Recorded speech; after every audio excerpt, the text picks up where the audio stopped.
আচ্ছা, যাই হোক, দেখো তোমাদের আমি শেয়ার করেছিলাম identification of fiber identification from the fabric. After manufacturing the fabric, you need to sometimes you need to identify the composition, fiber composition of fiber for different reasons. So you can identify, I hope, by physical method and chemical method. So physical method we learn about burning test is just recall of your last classes. So আইডেন্টিফিকেশনের main test burning এ তোমরা chart নিয়ে বসবা, যদিও unfortunately you can't did the lab. তো ওই chart নিয়ে বসলে ওই চার্ট দেখে দেখে বার্নিং এ কেমন স্মেল আসে, অ্যাশটা কেমন আসে, বার্নিং দেখে it's matter of experience. And তোমাদের কাছে ডকুমেন্ট থাকবে, সেটা দিয়ে তোমরা প্রাইমারিলি অথবা অনেক সময় কনফার্মও হয়ে যাওয়া যায়, টেস্ট করবা, দেন মাইক্রোস্কোপিক ভিউটাও দেখবা, এভাবে করতে পারো। আবার কেমিক্যাল দিয়েও তোমরা ইটস অলসো ইজি কনফার্মেশন করতে পারো, কেমিক্যাল টেস্ট। তো এগুলি আমি ওখানে দেখিয়েছিলাম ফর দা সিঙ্গেল ফাইবার। একটা যদি কম্পোজিশন একটা ফাইবার হয় তাহলে কেমন কিভাবে করবো আর কি। সে তুমি যদি ধরো কটন করো, দেন 70% না 75% সালফিউরিক অ্যাসিড দিলে পুরোপুরি ডিজলভ হয়ে যাবে। সো এভাবে করবে। এখন আমার আরো কিছু ছিল, বাট ওটা আমি তোমাদের ক্লাসে যেতে দেখাইতে পারি না, এই জন্য অনলাইনে আমি বলছি। সেটা হচ্ছে blend fibre distinguish. You all know about cotton and polyester blend fibre কিভাবে করবা, which is call carbonising. So সে যেরকম আমাদের ফার্স্ট টপিক্সটা আছে, so along with this lecture এটা হচ্ছে তার একটা এডিশনাল পার্ট, এটাও এক ধরনের fibre identification. So it's the blend fibre identification distinction, যেটাই বলো না কেন তুমি। তো ওটা সিঙ্গেল ফাইবার আর ব্লেন্ডের কয়েকটা পসিবল রেশিও এখানে দেওয়া হয়েছে। আরো অনেক টাইপ অফ ব্লেন্ড থাকতে পারে, সেটা তোমরা বের করবা যে এইটা এটা ডিজলভ হয়, তাহলে আমি এই এই কম্বিনেশন হইতে পারে। তাহলে আমি কিভাবে, যেহেতু তুমি অনেকগুলো কেমিক্যাল জানো যে কি কেমিক্যাল দিয়ে কোন fibre already you know. So আরো যদি ভিন্ন ভ্যারাইটি অফ ব্লেন্ড হয়, এখানে কয়েকটা পসিবল ব্লেন্ড আমি উল্লেখ করেছি। আরো ভ্যারাইটি হইলে তোমরা ওইটা নিজেদের মতো করে বের করবা, আইডেন্টিফাই করবা। হ্যাঁ, সব তো বলে দেওয়া যাবে না। সো পলিস্টার কটন ব্লেন্ড কিভাবে কাজ করবা, কাজ তো জাস্ট আমরা জানি, but procedure of working it's just laboratory work. So তুমি ধরো অল্প পরিমাণে ব্লেন্ডের স্যাম্পল নিবা একটা ফ্লাক্সের মধ্যে, এবং 75% ওয়েট, এভারেজ ওয়েট লিখবে বাইরে, এটা একটা জাস্ট মেজারমেন্ট। সালফিউরিক অ্যাসিড নিবা মিষ্ট দিয়ে, তারপরে তুমি হিট দিবা 50 ± 5, এই জিরোটার নিচে নেমে গেছে সেটা, এটা হচ্ছে ডিগ্রি সেলসিয়াস। হ্যাঁ, 50 ± 5 degree Celsius water bath. Then cotton will dissolve into the solution, and the leftover matter will be polyester. So you can finally neutralize to dilute the ammonia solution. Then dry at 100 degrees Celsius and cool to find out the final blend composition. ব্লেন্ডের মানে identify তো করলাই, আবার তুমি কম্পোজিশনও বের করতে পারবা যে কতটুকু cotton কতটুকু 60-40 ওই ব্লেন্ড থাকে। আমাদের কিছু পপুলার ব্লেন্ড আছে, ওই ব্লেন্ড তো আমরা তো জানি যে বাজারে কি ধরনের ব্লেন্ড পাওয়া যায়, অথবা আমরা এই ম্যাটেরিয়ালটাকে থেকে আমরা এভারেজ করে then we can find out the composition. Okay, PC blend, everybody know this. Cotton polyester blend, how can I distinguish this blend fabric? So একটা blend fabric পাইলেই তুমি composition বের করার চেষ্টা করতে পারো। So blend of the protein fiber with cotton. I hope you know all the reason of blending. You studied this in any of your subject, that there is a lots of interesting reason or necessary reason for blending. Okay, you have a lots of benefit taking cotton, and some benefit you will take from polyester. By this way you can make a blend.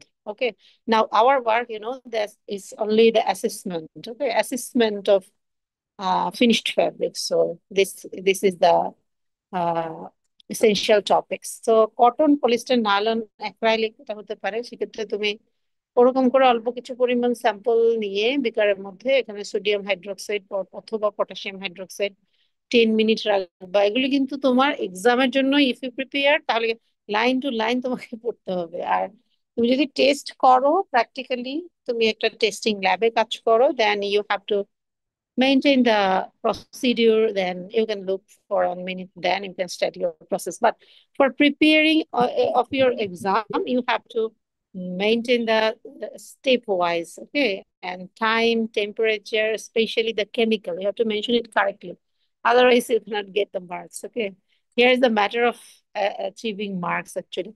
Anyway, then cotton and viscose, like the same way before you will study this. এখানে 60% sulfuric acid you will add to identify cotton and viscose blend. Where you know that cotton and viscose same type of one is regenerated cellulose, another is basic cellulose. So if you just put the sulfuric acid here, 5%, 5% cotton may lose, okay, may hamper, may damage because both are the same. But here you maintain only 30 minutes, that's why cotton is safe. But if you just continue long period of time, then most of the cotton also dissolve. Okay, so you have to mention that this cotton and viscose blending distinction is quite difficult from the others. Then blend of acrylic, wool, silk, cotton, viscose, polyester, nylon, এগুলি যেভাবে যদি আসে পরীক্ষার মধ্যে তাহলে তো দেখে দেখে ডিএমএফ লাগবে এটাকে ডিস্টিংশন করতে। তো polyester, cotton, viscose blend, blend of এগুলি একটু পড়ে নেবা। হ্যাঁ, এগুলি আমার বলার কিছু নেই, আমি জাস্ট ওভারঅল তোমাদের কাছ থেকে জানার জন্য যে আমরা কি পড়িয়েছি, যে তোমরা পরীক্ষার জন্য প্রিপারেশন কিভাবে নিতে পারো সেটার জন্য আসলে। তো আই হোপ এইটা তোমরা ওইটার সাথে অ্যাড করে পড়ে ফেলবা, আমাদের যে ফাইবার আইডেন্টিফিকেশন ছিল ওইটার সাথে পড়ে ফেলবা। আর যেটা ছিল মোস্ট ইম্পর্টেন্ট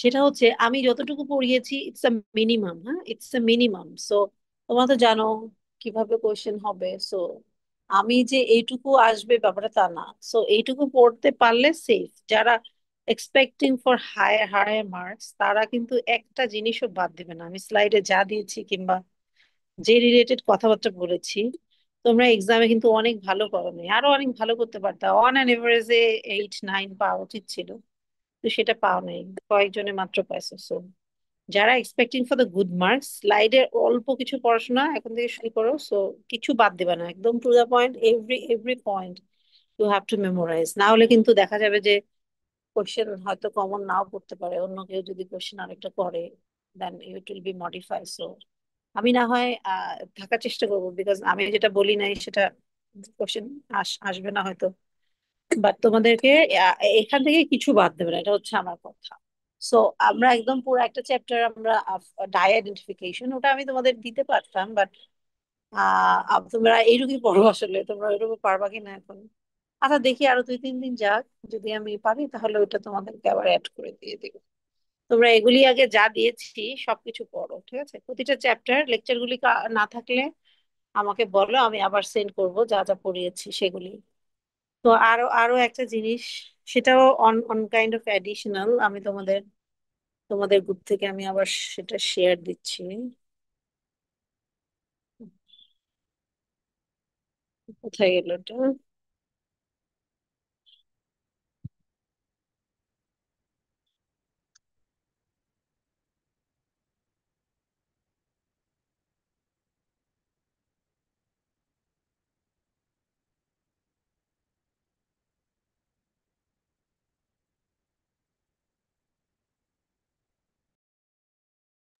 আচ্ছা দেখো, এটা আমার মনে হয় আমি ক্লাসে ওপেন করে তোমাদেরকে বলেছিলাম, তারপর তোমরা বললে যে এটা পড়ানো হয়নি। এটা হচ্ছে খুবই একদম ইনিশিয়াল লেকচার, এটা আমি দেখাইছিলাম, আই হোপ যে আমি দেখাইছিলাম, আমার মনে পড়ছে। তো যাই হোক, এটা এটা থেকেও মানে আমি যা দিব কিছু বাদ দেওয়া যাবে না, everything you have to memorise, okay. So textile কি জিনিস, টেস্টিং কি জিনিস, এগুলো অনেক আগের পড়াশোনা। তো টেস্টিং কি জিনিস, তো টেস্টিং এই সাবজেক্টের জন্য খুব related. But nice definition. If you can personally prepare this, put that on your exam paper. But if you cannot, you have to memorize the definition from somewhere, from a book or from lecture, anywhere. So হাবি জাবি কিছু লিখে লিখে রাখলে তোমরা হয়তো মনে করছো যে পড়ে দেখা হবে না, কিন্তু হাবি জাবি কিছু লিখলে তোমার টোটাল খাতাটাই মানে ব্যাড ইমপ্রেশন হয়ে যায় তোমাদের। মানে still you are completing the BSc honours level আসলে। কিন্তু আমি এখনো দেখছি কয়েকজন স্টুডেন্টের, সে ধরো তোমার 10 মার্কসের এক্সাম হয়েছে, আমি একটা মেথড লিখতে বলেছি। আর স্টুডেন্ট, আমি জানি না কত আইডিয়া, আমি ওভারঅল সবাইকে বলছি, আমি একটা মেথড লিখতে বলেছি জাস্ট। এত টেস্টিং মেথডটা, এত টেস্টিং মেথড 1 ইঞ্চি জায়গা লাগানো, মানে 1 ইঞ্চি কি 2 ইঞ্চি জায়গা লাগার কথা না। সে মানে একটা পাতার প্রথম থেকে শেষ পর্যন্ত সেটাকে 1, দেন আর একটাকে 2 দিয়ে মানে সেই জিনিসটাকে শেষ করে দিয়েছে। মানে সে আর প্রশ্নগুলি কোথায় লিখবে, তার মার্কস হচ্ছে 1। এটা তো just on kind of MCQ কোয়েশ্চেনের মতন, তুমি জাস্ট লিখবা আর 1 পাবা। তাই নয় কি? যারা 9.5 কিংবা ভালো পেয়েছো, আরো পেতে পারতাম, আমি তো 10-এ 10 দিতে পারতাম, কিন্তু তোমাদের তাও স্পেসিফিকেশন রাবিং ক্লথের তোমরা লিখতে পারো না। আমি অনেক গলা ফাটায় ফাটায় বলেছি যে এটা এটা সাদা ক্লথ, এটা হচ্ছে রেডি টু ডাই, এটা মার্সারাইজ, মানে অনেকেই লিখতে পারো না। সো মানে কি বলবো, এটা ম্যাটার অফ ডিসঅ্যাপয়েন্টিং। তোমার এই বয়সে এসেও তোমরা এই 1 2 3 4 এর মতন, তোমার তো বুঝতে হবে যে আমার এতটুকু জায়গা, আমি এতটুকুর মধ্যে এতটুকু করে আনসার দিব। আর বাকিগুলি মানে তোমরা মানে বাকিগুলি লেখার জন্য চাপাচাপি চাপাচাপি মানে করে, যতটুকু কোয়েশ্চেন ছিল ইজিলি লেখা যায় তো এই পেজের মধ্যে। মার্কস দেখে আনসার করবা, কেমন কোয়েশ্চেনের মার্কস, টু দা পয়েন্টে যে জিনিসটা চাইছে ওইটা তো তোমার কোয়েশ্চেনের মধ্যে থাকতে হবে। তুমি কোয়েশ্চেন বাড়াও আর যা করো না করো, সো এখন এসে এটা মনে হয় না সেখানে দরকার আছে। আর তো সিটিডিটি নাই। সো যদি ফিউচারে দাও, সো নিজেদের পার্সোনাল জাজমেন্ট অ্যাপ্লাই করবো, কি চাইছে আমার, কি দিব আমি, আমার প্রেজেন্টেশন কেমন হবে। এনিওয়ে, টেক্সটাইল টেস্টিং, টেস্টিং আমি সংজ্ঞা পড়ছি না, তোমরা এটা পড়ে নিও। টেক্সটাইল টেস্টিং, তারপর রিজন ফর টেস্টিং, এটা আমি কয়েকবার বলেছি কি কারণে টেস্টিং করে। সে if I say about the number 1 point, checking the quality and suitability of raw material and selection of the material, this mention of the product, যেমন ধরো monitoring the production, then you need to monitor the production, that's why you need to do testing, হ্যাঁ? যেমন দেখছো ফ্যাক্টরিতে machine খুলে খুলে গরম গরম কাপড় ওখান থেকে বের করে খুলে খুলে ওখান থেকে টাইম টু টাইম টেস্ট করে, কারণ কোয়ালিটিটা কেমন আছে দেখার জন্য, কিংবা ডায়ে শেডটা ঠিক আছে কিনা। সো এগুলি চেক করে। তো প্রোডাক্ট ডেভেলপমেন্ট অ্যান্ড আর&ডির জন্য তো এটা মাস্ট, আর&ডির জন্য টেস্টিং ইজ মাস্ট। হ্যাঁ, এইসব কারণে স্ট্যান্ডার্ডাইজেশনও তো বলতেছি, তোমাদের ম্যাডামও পড়াচ্ছে অনেক ধরনের স্ট্যান্ডার্ড আছে। আর স্ট্যান্ডার্ডাইজেশন আছে ডিফারেন্ট প্রিন্সিপাল মানে ইনস্ট্রুমেন্ট ইউজ করবা। সো ফেব্রিকটাকে স্ট্যান্ডার্ড করে তোলা, ভেরিয়াস ইন্টারন্যাশনাল স্ট্যান্ডার্ড আছে, ওই স্ট্যান্ডার্ডে একটা ম্যাটেরিয়াল তৈরি করা। আর আমি তোমাদের অনেক কোয়েশ্চেন করলাম, অনেক কোয়েশ্চেন আমি করি নাই, খুব অল্প কোয়েশ্চেন করেছি ফর ইয়োর ল্যাব এক্সাম। তো অনেকে স্ট্যান্ডার্ড টেস্টিং অ্যাটমসফিয়ার বলতে পারো না, এরকম আছে, অনেকেই আছে, যেটা যেটা খুবই আনএক্সপেক্টেড। বলছো তোমরা 37, মানে গরম টেম্পারেচার হচ্ছে স্ট্যান্ডার্ড টেস্টিং। এগুলো একটু দেখে নিতে হবে। হ্যাঁ, ভ্যারিয়েশন ভ্যালিডেশন আর কবে, আর কবে, এবার তো শেষ। তারপরে হচ্ছে দেখো টেস্টিং মেথড, এখানে কিছু নাম দেওয়া আছে। বিএসআই মানে কি, বিএসইএন মানে কি, আইএস মানে কি, হ্যাঁ, ইন্ডিয়ান স্ট্যান্ডার্ড। সো বিএসটিআই মানে বাংলাদেশের স্ট্যান্ডার্ড, এরকম। তারপরে এটা খুবই প্রিলিমিনারি, তো এখানে আইএসও সম্পর্কেও কিছু লেখা আছে। আইএসও কবে ফাউন্ডার হয়েছে, ISO headquarter is situated in Geneva. If you visit in Geneva, Switzerland, then you can visit ISO headquarter. এবং 2013 সালে 164 countries the member of ISO. Then comes to the quality again, quality degree of excellence of something, meeting the specification. ধরো বা তোমাকে যা যা specification দিয়ে দিল, তোমার সিঙ্কে যত থাকবে স্পাল্টের, সেই জিনিসটা তোমাকে মিট করতে হবে। দ্যাট ইজ, তুমি মিট করতে পারলে ওইটা তোমার ভালো কোয়ালিটি। আবার কোনো বায়ার যদি ধরো 10% শ্রিঙ্কেজে অ্যালাই করে, সেটা তাদের ক্ষেত্রে for particular cases that is also there quality, okay, declare quality. But তুমি যদি একটা মানে একটা মানে ওভারঅল কোয়ালিটি চাও, তাহলে তোমাকে অবশ্যই মানে স্ট্যান্ডার্ড কোয়ালিটি ফলো করতে হবে। তুমি 10% শ্রিঙ্কেজ দিয়ে দিলা, ওইটার কোয়ালিটি হইলো না। So you know that there are two types of quality control: online quality control, offline quality control. So you know the benefit of quality control, lots of benefit of quality control. যে কোনো কিছুর quality ভালো হইলে, সে about your health, quality ভালো হইলে you will survive better। সেরকম কাপড়ের ক্ষেত্রেও ধরো, কাপড়ের কোয়ালিটি ভালো হইলে তুমি প্রাইস ভালো পাবা, নেক্সট অর্ডার পাবা, রিপুটেশন হবে, lots of things you will achieve by maintaining the proper quality. এই যে আমি এটাও বলেছিলাম ক্লাসে, কোয়ালিটি কন্ট্রোল, কোয়ালিটি অ্যাসুরেন্স, এই কম্পারিজনটা করবা। এখানে অনেকগুলি টপিকস এর উপরে ভিত্তি করে আমার একটা কল আসছে, আর আমার সাথে একটু যোগাযোগ করলে আমি তোমাদের অনলাইনে ক্লাস নিতে পারবো। বলো, এবার বলো, তোমরা তো পড়ছো, কি কি প্রবলেম পাইছো, আর কি কি পড়াবো বলো, না হলে আমি শেষ করে দিব না। আর কোনো পার্টিকুলার টপিকস নিয়ে যদি ডিসকাস করতে হয় তাহলে আমি করবো। এগুলি পড়তে হবে, এগুলি হচ্ছে কি বলবো, এগুলি নিজের মেমোরাইজ করা জিনিস বেশ। 41 জন জয়েন করেছে। আর কই 41 জন জয়েন করেছো, আর কই তোমাদের, তোমাদের অনলাইনে তারপর তোমরা থাকো না, অনলাইনে তোমরা থাকো না, তোমরা কি করতেছো আল্লাহ জানে। তোমাদের তো অনেক কাজ, পরীক্ষা দেন, প্রজেক্ট দেন, মানে অনেক কাজ, তাও তোমরা পড়াশোনা থেকে বাইরে চলে গেছো। আচ্ছা, আইডেন্টিফিকেশন, তোমরা এগুলি এগুলি কভার করো, যদি তোমরা পারো then I will take another class of identification, madam ঠিক আমাদের আছে? কি টোটাল 6টা স্লাইড পড়ানো হয়েছে?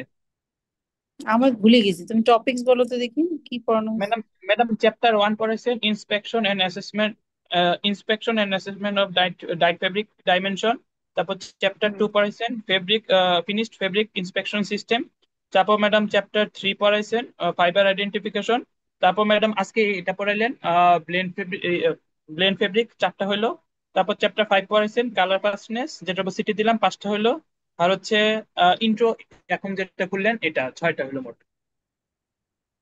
হ্যাঁ হ্যাঁ, এগুলি পড়ানো হয়েছে, আর পড়ানো হয়নি, তবে এদেরই কিছু সহায়ক লেকচার আছে, যেমন ধরো চ্যাপ্টারের সাথে সহায়ক, ওগুলি আমি তোমাদের শেয়ার দিব, হ্যাঁ, ওয়ার্ড ফাইল আমার কাছে যেগুলি আছে। ম্যাডাম তাহলে ম্যাডাম যতগুলি স্লাইড সিলেবাস আছে এবার এগুলো একবারে একটু পাঠিয়ে দিলে ভালো হতো। আচ্ছা ঠিক এখন আছে, পর্যন্ত এখন পর্যন্ত শুধু ম্যাডাম একটা স্লাইড দিয়েছেন 5 নাম্বার চ্যাপ্টারের, যেটা অবসিটি দিছে।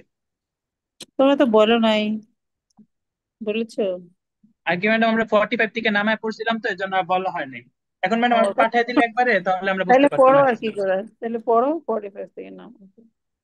এখানে কিছু মডিফাই হয়েছে কিনা, 45-এ আরো একটা চ্যাপ্টার ছিল যেটা হচ্ছে আইডেন্টিফিকেশন, যেটা তোমাদেরকে দেওয়া হয়নি।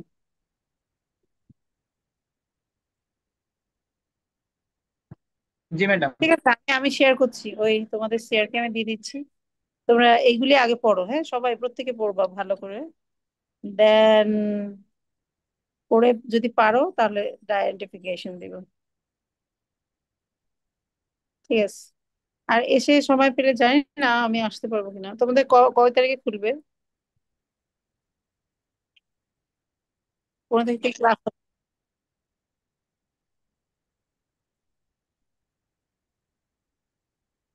হুম হুম ম্যাডাম হুম। আমাদের ক্লাস আর হবে না, 15 তারিখ ক্যাম্পাস খুলবে কিন্তু আমাদের ডিরেক্ট এক্সাম 18 তারিখ।